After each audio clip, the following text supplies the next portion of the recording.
Lewis Hart for the Ring magazine. Delighted today to be joined with Big Frazer Clarke, ahead of your fight against Ebeneezer Tetteh. Camp full underway now. But Frazer, good to be speaking to you. Good to see you. How's things, mate? Well, good, mate. Good to see you. Yeah, well, sun's come out a bit. I think it's brightened everyone's mood up a bit of nice weather. So, yeah, I'm enjoying it. Yeah, absolutely. As I say, I guess first things first. Before I do touch on the Tetteh fight, obviously it's been a long camp for yourself. I did see you in camp with Joseph Parker. Yeah, So I guess just touch on that. I guess how has been preparations been, especially with that included as well. yeah. Obviously that wasn't camp for me. Mm. That was just helping Joseph prepare for his fight with Daniel, which obviously ended up being Martin. Um, but a fantastic time for me. That I can't commend Joseph Parker, Andy Lee, the whole team basically. Made me feel very welcome. Came away. I was like a sponge. Came away having learned a lot, being in such a professional environment. Very good people, and yeah, massive shout out, massive credit to all of them. From what you say there, Fraser, about especially learning as well, like for someone like yourself who you've been around for so long and there isn't sort of many people you haven't sparred or many camps that you haven't been in. So for that idea, I guess at this point in your career to still be learning, still feel like you're seeing new things. How much of a benefit is that for yourself? Oh, it's fantastic, honestly. Like the reality is, and the truth is this: like before that, I half went to that camp to obviously to do a bit of sparring, but to sort of see if there was like not that my mojo had gone, but I was a bit flat, you know. Obviously after the defeat, and then time was going on, and there was no fight date.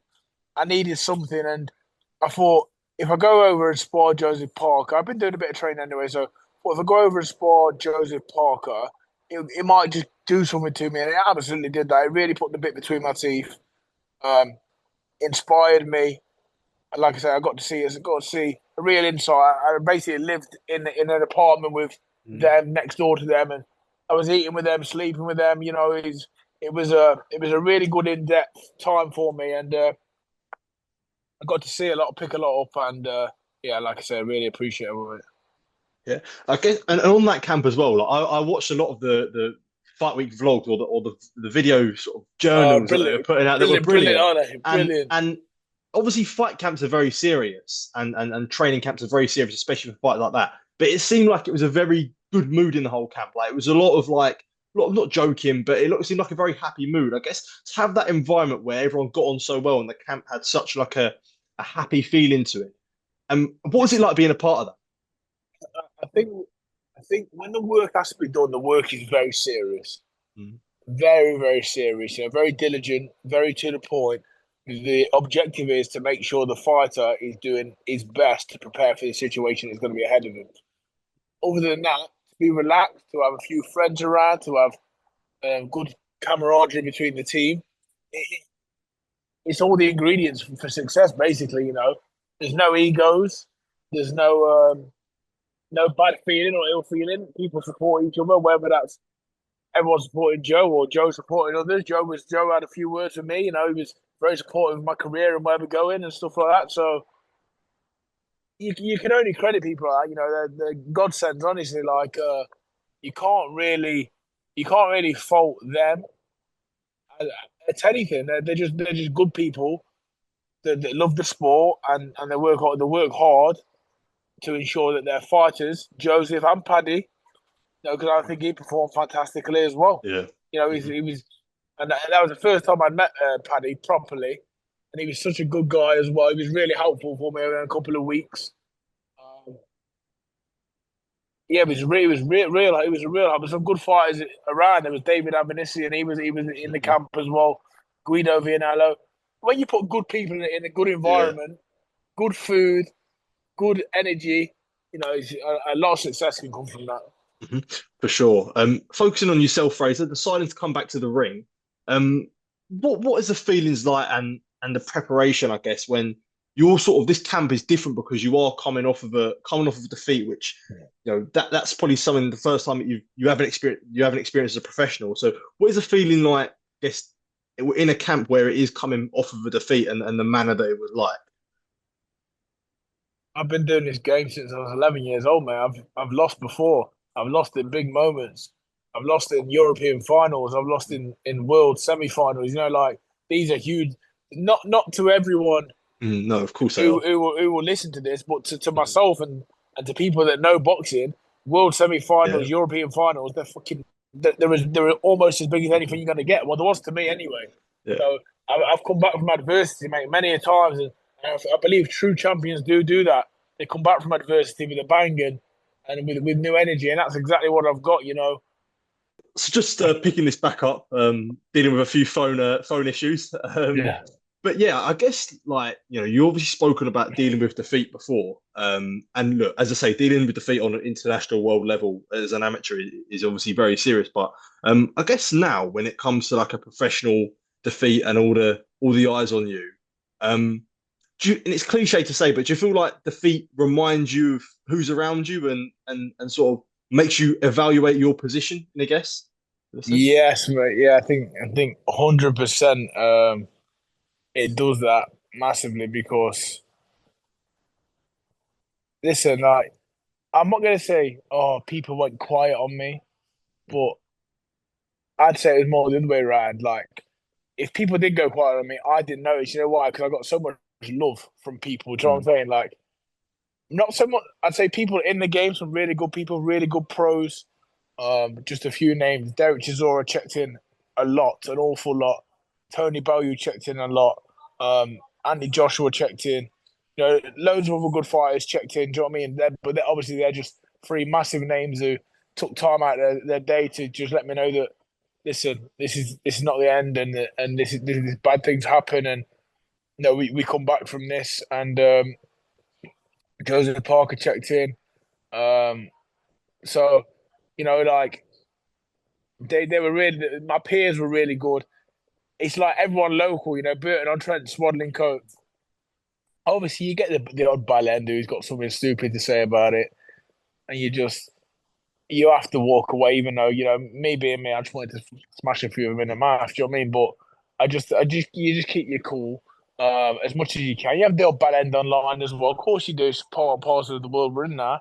But majority of people, like the old lady from down the road, and people off the estate where I live, and people in the local pubs, your family. There's a lot of love for me. Do you know what I mean? So mm. it made me just think, you know what, like there's some good people out there in the world. Let me tell you.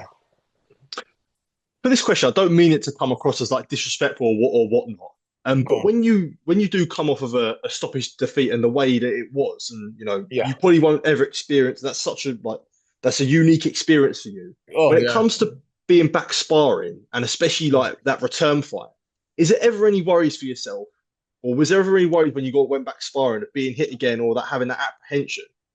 A lot of people say this, but no, and I'm not saying that because I'm Rocky or I'm this hard nut. I probably just am a bit like stupid towards it. To be honest, probably just stupid enough to get like I don't. I'm not. I don't think like that. I don't think like that. Like I'm made of tough stuff. I'm made of like my second name's Clark, mate, and I come from my dad, and we're tough people. Do you know, like, listen, I had a fractured cheekbone. I had that injury two or three times before that. Do you know what I mean? Like, I'm tough. I'm made of tough stuff. Do you know what I mean?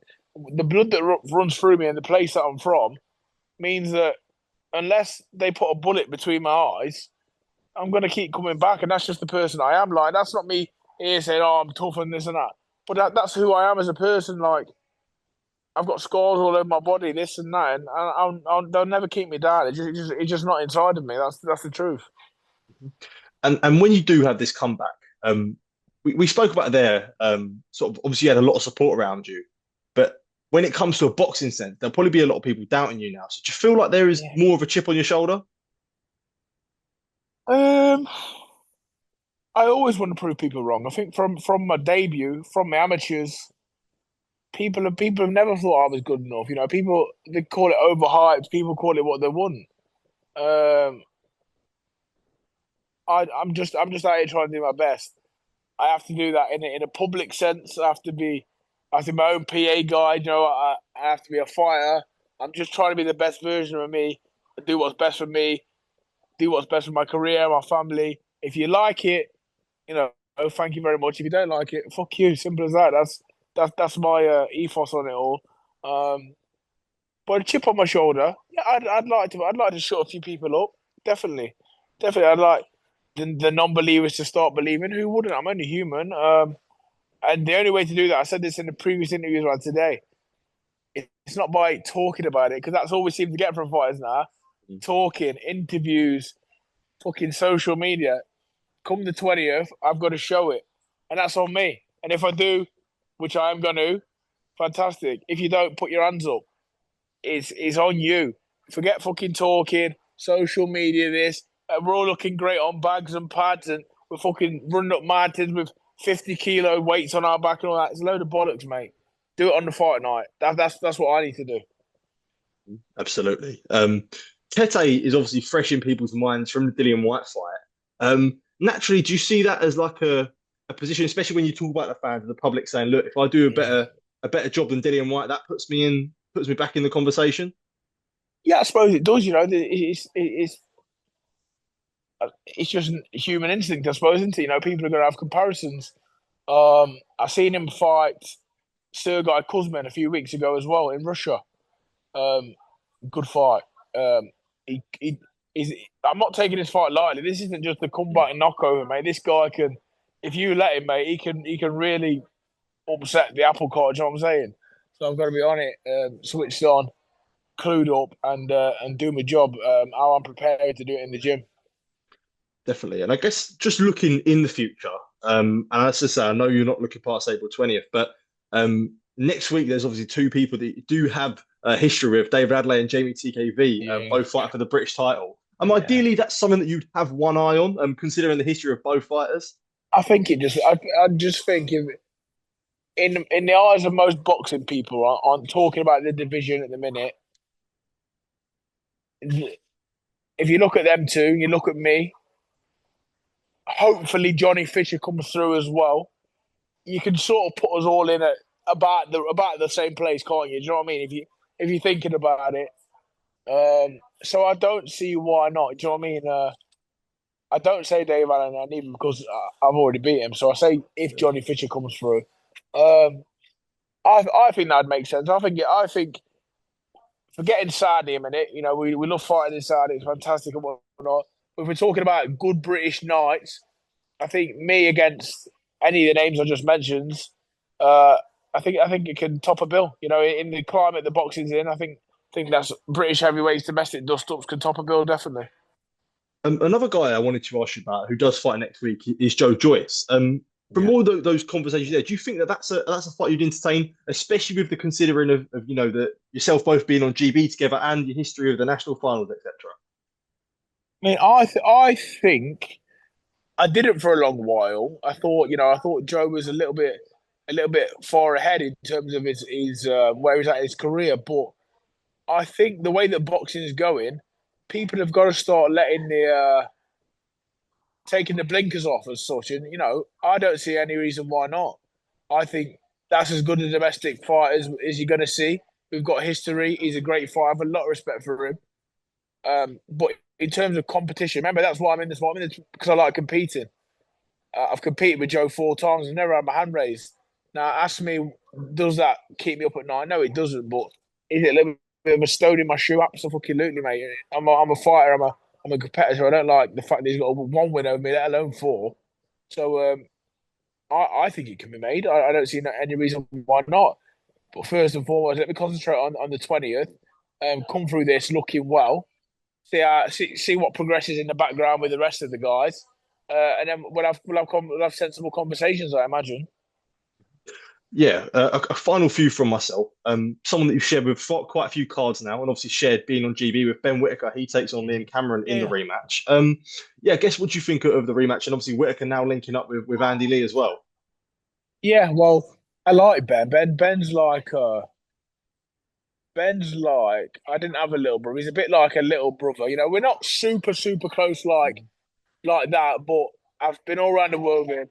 I've known Ben since he was a young man. I've seen his development. I know where he's at. He's a good lad. He's from good stock. He's from good people. I want to see him do well. Um, I was over in Ireland. I was in Dublin with Ben and Andy in February, and it looked like Andy Lee was the kind of person Ben Whittaker needed. You know, experience. He doesn't take much bullshit. I think Dublin's a great place for Ben. There's no thrills over there. He's there to train, and I don't think he's he's gonna be walking around there in his fucking two-piece fashion icon outfits. You know, he's there to work, and he was doing all the right things from a nutrition point of view, from a rest point of view. It was going to be. It had the potential to be a very boring camp for him, but the right camp that he needed. So I'm happy to see Ben over there. You know, and I think after spending a few weeks with Andy in Saudi as well, I've got so much respect for him as a trainer and as a man, really, as a person. Not just a trainer, someone that can guide someone like Ben, and probably give him a little bit of not just not just boxing knowledge, just a bit of life knowledge as well. Do you know what I mean? So I'm excited to see where that goes. Saying that, I've got all the respect in the world also for Grant Smith and all the guys at PS and all the guys at Steel City Gym. I don't really know Liam Cameron that well, but he seems like a nice enough lad as well. Very entertaining on the YouTube. I'd seen the other day. Him and his mate, very entertaining. But obviously, saying that, Ben's my boy, and I want to see Ben come through it with flying colours. Yeah. Another fight I wanted to ask you about, especially being a heavyweight as well. Someone you'd have shared many rounds with, Daniel Dubois. Obviously his new improved version. Potentially looks like he will be taking on Oleksandr Usyk at some point this year. Potentially. I guess when you look at this new improved version of Dubois, how do you think that shares in a rematch with Usyk? Um, it gives a lot more. It's a different Dubois. It's a different fight. I think he gives a lot more problem. I think he's got a lot more confidence. I think he's starting to realise when he hits things, things fall over. If he hits them often enough and clean enough, it doesn't matter who you are, if you're Usyk or whoever else. I know he's a tough man, Usyk, but if Daniel hits you often enough and hard enough, you break. It's very simple. It's not rocket science. Um, Saying that, I know he's in great form and that, but this Usyk, mate, he's the real deal, mate. So no one just get giddy and get too excited about Daniel, mate. We're talking about the real deal, and Alexander Usyk. When he needs to be tough and tough, and when he needs to be super smart, he's that as well. But I think Daniel, with the wave of confidence he's got, would cause him more problems now than he did before, definitely. Mhm. Yeah. Final one for myself as well, Fraser. And I know we've spoken about a lot of different heavyweights during this interview. Yeah, But what I wanted to get your thoughts on finally, someone that you shared a lot of camp with was Agit Kabayel. I'm right in yeah, saying you was in yeah. the camp with him with was it Carl, was it the Sanchez fight? Sanchez fight, mate. The Yeah, Sanchez yeah, fight. yeah. Top fighter, top fighter.